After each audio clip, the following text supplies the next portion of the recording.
لوگ آج کل بزرگ میں پتہ ہے کیا چیز دیکھتے ہیں؟ بس ذکر تسبیحات، ایسا بالکل بیٹھا ہوا ہو، ہل ہی نہ سکے، بس اس طرح کا بزرگ دیکھتے ہیں. تو ہم نے وہ بتا رہے تھے کہ میرا یہ معمول تھا، بہت پرانا واقعہ ہے. وہ کہتے ہیں میرا معمول ہے کہ میں صحیح بخاری اپنے بستر کے ساتھ رکھ کے سوتا ہوں. بعض لوگ صحیح بخاری اس لیے رکھتے ہیں تاکہ کھول کے لوگوں کو فرقہ واریت میں الجھائیں، ٹھیک ہے نا. یہ دیکھو اس میں تو یہ لکھا ہوا ہے امام منیفہ کی تو یہ رائے ہے، اس میں تو یہ لکھا ہوا ہے فلانے کی تو یہ رائے ہے، تو ایک نئی دکان کھولنے کے لیے. تو وہ انہوں نے صحیح بخاری رکھی ہوئی ہے، کہہ رہے میں نے یہ عزم کیا ہوا ہے کہ جیسے ہی کوئی حدیث سامنے آئے گی تو کم از کم ایک مرتبہ اس پر عمل لازمی کروں گا.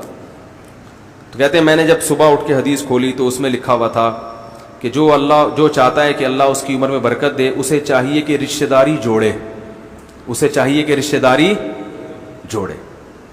کہہ رہے میں نے کہا رشتہ داروں کے ساتھ کوئی اوکھا سلوک کرنا ہے نا، یہی کہتے ہیں نا پنجابی میں اوکھا، کوئی بڑا اچھا سلوک کرنا ہے.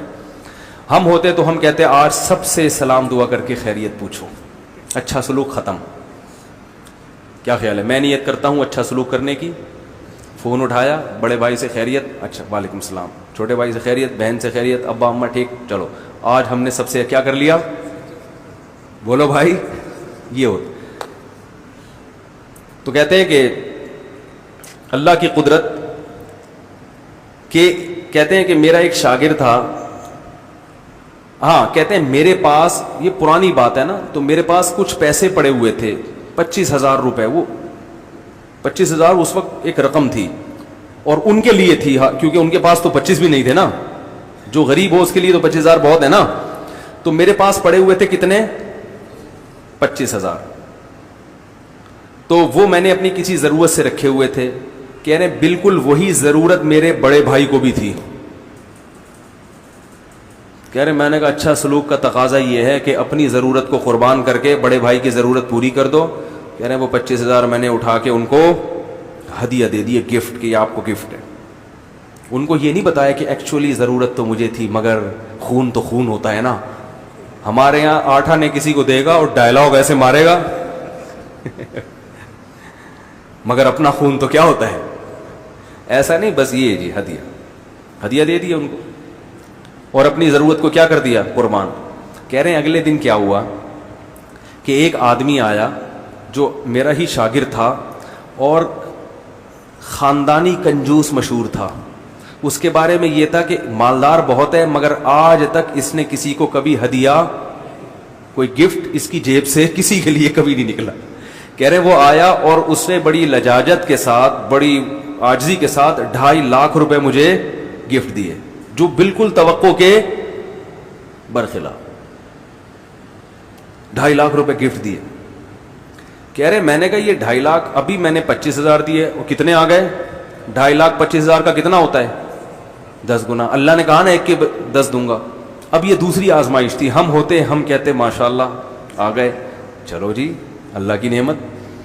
کہتے میں نے کہا کہ اس کا مطلب ہے کہ اللہ کو میرا کل کا عمل بہت زیادہ پسند، تو بھائی کے ساتھ اچھا سلوک کتنا پسند آیا، لہذا یہ رشتہ داری جوڑنے کے بدلے میں یہ پیسے آئے ہیں، تو یہ سارے پیسے میں بہن بھائیوں میں، بولو بھائی، تو دوبارہ زیرو ہو گئے. وہ 2.5 لاکھ سب بہن بھائیوں کو برابر برابر نہیں، بولو تو پھر رہنے دو، کیا کر دیے؟ بانٹ دیے. فیملی پلاننگ والے اس فلسفے کو، بولو بھائی، وہ جو ذہن دے رہے ہیں نا آپ کو، اس میں یہ کہ اپنے بچے پہ خرچ نہ کرو. بہن بھائی تو دور کی بات ہے بھائی، پیدا اس لیے نہیں کرنے دے رہے نا کہ خرچ کرنا پڑ جائے گا. صحابہ تو بیوہ عورتوں سے شادی کرتے تھے، ان کے بچے لے کے پال لیا کرتے تھے، اور یہ اپنے نہیں پیدا ہونے دے رہے. تو کیسی گندی سوچ بن رہی ہے کہ نہیں بن رہی لاشعوری طور پر. انگریزوں نے یہی کیا، اپنی اولاد پہ خرچ نہیں کیا، پھر کتوں پہ خرچ کرتے ہیں. وہ کتوں پہ کر رہے ہیں خرچ، کیونکہ اتنی دولت لے کے کہاں جائیں گے. اور بڑھاپے میں کتے ان سے ہیلو ہائے بولو نہیں کرتے. بڑھاپے میں تو انسان کو اولاد چاہیے، بیٹیاں چاہیے، بہویں چاہیے، داماد چاہیے. خیر، تو وہ انہوں نے سارے پیسے کیا کر دیے؟ پبلک میں ڈیوائڈ. تو ابھی تک زندہ ہے ماشاءاللہ، ابھی تک زندہ ہے، کھا رہے ہیں، پی رہے ہیں. تو میں نے، جو میرے پہلے شیخ تھے، جو ان شیخ کے شیخ تھے، ان کو اس سے بھی زیادہ سخی دیکھا ہم نے. ان کو تو ایسا سخی دیکھا تھا کہ اللہ کی پناہ، ہم تو کبھی کبھار حیران ہوتے یار یہ کرتے کیا ہیں.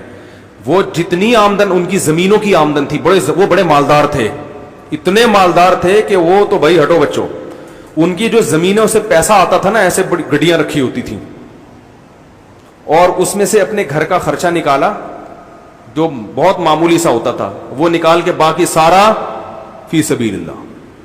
کیسے ہنسی خوشی دنیا سے گئے ہیں، بالکل آخری دم تک چہرہ کیا تھا ان کا. یہ اتنا، میں نہیں کہہ رہا آپ لوگ اتنی سخاوت کا مظاہرہ پلیز نہ کریں، کیونکہ ابھی ایک بیان سنا ہے، جب یہ بخار اترے گا آپ کو، پھر جب جیب میں دیکھیں گے پیسے ہی نہیں ہے تو پھر میرے سے آ جائیں گے یار وہ سنا ہے کچھ زکوٰۃ وکات بھی ہوتی ہے آپ کے پاس. تو ہر آدمی کو اس حساب سے توکل کرنا چاہیے، کچھ جمع بھی کریں تاکہ کبھی ضرورت پڑ جائے تو مانگنا نہ پڑے.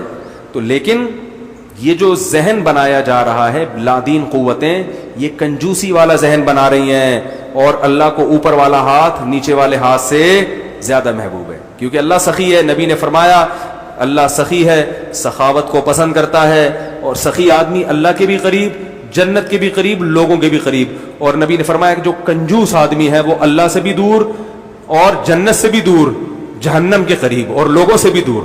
لوگ بھی دور بھاگتے ہیں پیسے نہ مانگ لئے، لیمو نچوڑے کم بخت خرچ کرے گا نہیں. اللہ تعالی ہمیں سمجھنے کی، عمل کی توفیق عطا فرمائے.